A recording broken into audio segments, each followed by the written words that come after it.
attack. Saya bukannya apa orang cakap anxiety. Tak, macam mana saya cakap? Tak, dia bukan sunyi tau. Dia macam hari tu sahaja. Hari tu tiba-tiba dia attack tau benda tu. Sebab musim memang saya duduk rumah seorang sekarang kan. Tiba-tiba hari tu, hari macam dia attack. Saya bukannya apa orang cakap anxiety. Tak, saya tak ada anxiety. Panic attack kan? Cuma kan dia datang attack tu. Dia tiba-tiba dia datang. And waktu tu dah lewat sangat. Dan tak ada orang saya nak borak. Saya tak nak tanya ni. Tak ada. Maksud satu pagi saya tu dia datang attack tau. Dan saya rasa macam dia terlalu sunyi yang teruk sangat.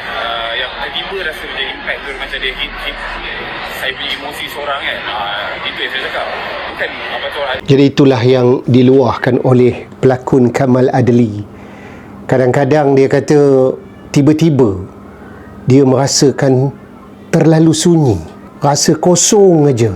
Dan benda tu katanya datang bukanlah selalu, tetapi tiba-tiba dia akan merasa begitu kosong, terutamanya pada waktu malam. Jadi pernah tak kita juga mengalami perasaan seperti ini? Perasaan di mana tiba-tiba je kita merasakan begitu sunyi, rasa kosong, terutamanya pada waktu malam. Bukan kerana kita ni ada penyakit mental, tidak. Tetapi hati kita tu tiba-tiba terasa kosong. Inilah yang dikongsikan oleh pelakon Kamal Adli kepada media, dan dia juga minta pandangan orang ramai. Apa mungkin yang dia boleh buat lah. Dan memang dia kata dia tak ada pun anxiety, kemurungan tu. Cuma benda tu sesekali datang, sesekali tiba-tiba menyerang dia. Jadi dari sudut psikologinya, memang sesuatu emosi tu boleh datang tiba-tiba. Masa bila?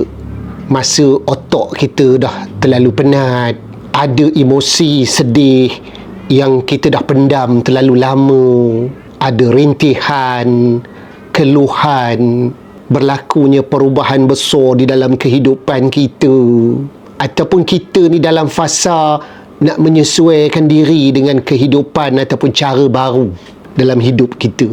Jadi perasaan ini mungkin boleh menyerang kita secara tiba-tiba. Yang pentingnya jangan kita menafikan benda ini. Cuma kita perlu tanya diri kita, apa yang kita perlukan buat masa ini?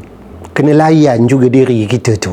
Dan pelakon Kamal Adli ni bila dia cakap itu, dia bagi tahu perasaan macam tu kepada orang, bukan maksudnya dia lemah, tetapi dia tengah mencari jalan.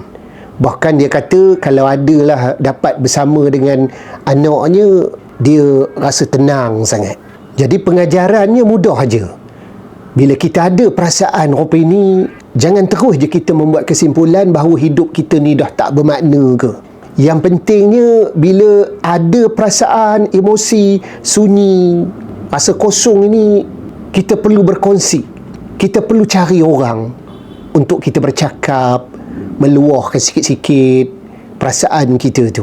Carilah orang yang kita dapat bersembang malam-malam ke, ya, minum di kedai mamak ke.